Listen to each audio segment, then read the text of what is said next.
Hi everyone, to another episode of Dimitra's Dishes. Today I'm going to teach you how to make another version of a New Year's sweet bread known as Vasilopita. We serve this on New Year's Eve with a little coin inside that we call a fluri, and whoever gets the coin is supposed to be lucky for the rest of the year. It's just a fun little tradition that we have, but this year I'm making mine with cherry, chocolate, and almond flavor. So delicious. Let's get started. So in my mixing bowl, I'm going to add 1 1/4 cups of lukewarm whole milk, a tablespoon of granulated sugar, and a tablespoon of active dry yeast. Just mix that all up. I'm going to attach the dough hook attachment to my mixer, and I'm going to set this aside for about 8 minutes just to make sure that the yeast is alive and well and active. You know that it's good yeast when a foamy cloud forms on top of the mixture, but we're going to set that aside to get all of the rest of the ingredients ready. I have a 4-ounce bar of semi-sweet chocolate. I'm just going to roughly chop it.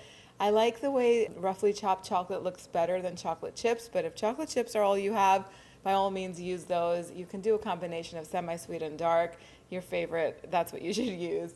And then I'm going to add some maraschino cherries. This is a jar of cherries that have the stems attached to them. So I'm going to make sure to remove the stems and discard them. They're already pitted. So I'm just going to cut the cherries in half. If you're not a fan of maraschino cherries, leave them out and you could use dried cherries. If you don't like cherries at all, if you prefer cranberries and raisins, you could add your favorite fruit and nut to this. So once all of that is ready to go, we're going to get our flour mixture ready. I have 4 1/2 cups or 650 grams of all-purpose flour. I'm going to add a cup of granulated sugar to it, 1 tablespoon of ground Mahlepi. These are Mahlepi seeds. They're also known as mahlab, and you can find them in Middle Eastern or Mediterranean grocery stores. I've also found them on Amazon, and I'll put the link in the recipe card on the website in case you want to get them online.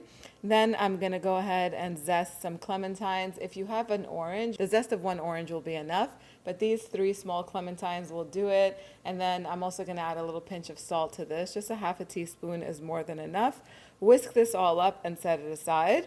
Now my yeast is ready. It's nice and foamy and bubbly and alive and well, and that's what you want. Otherwise, the mixture will not rise. Now I'm going to go ahead and add 5 eggs that are at room temperature.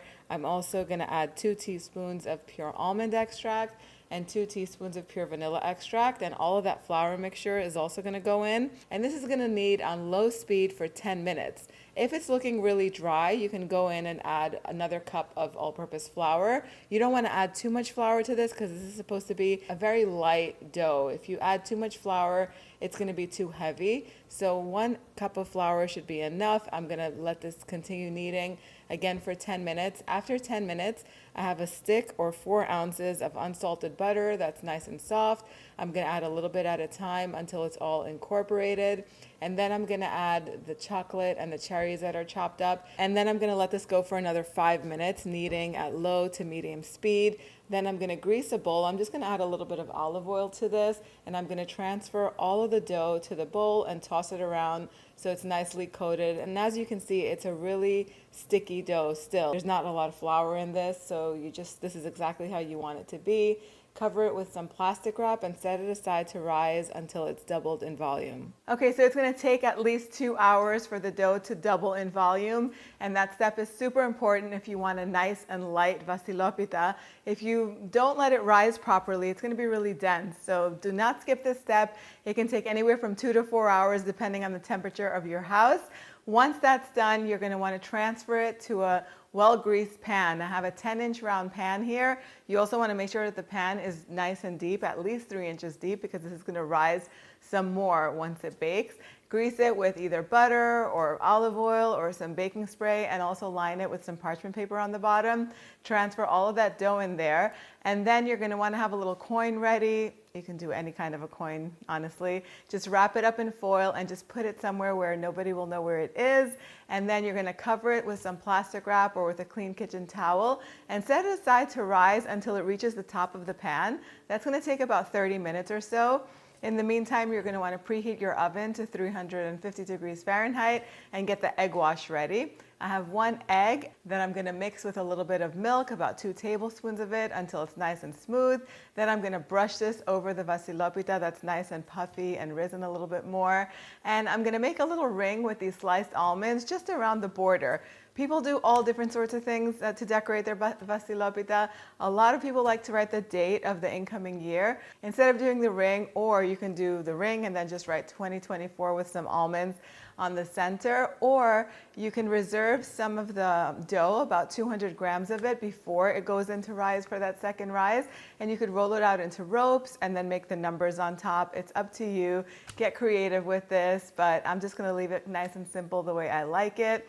It's gonna go in the oven on the center rack and it's gonna bake for 45 minutes. Then I'm gonna take it out and I'm gonna loosely cover it with some foil because it's already gotten all of the color that it needs. Sometimes it gets a little too dark if you don't cover it. So loosely cover it with the foil and cut a little slit on the foil so that way it has some room for the steam to escape, and put it back in the oven for about 10-15 minutes longer. If you have an instant read thermometer, you can use it at this point. And once the internal temperature reaches between 190 degrees Fahrenheit to 200 degrees Fahrenheit, it's fully cooked. You can take it out of the oven, run a knife around the pan to release the Vasilopita from the pan, and then let it cool in the pan for a good 15-20 minutes. Then carefully transfer the Vasilopita to a cooling rack and let it cool completely. I'm a little bit impatient because I have so many errands to run today, so I have to cut into it while it's still kind of warm. I recommend that you let it cool completely.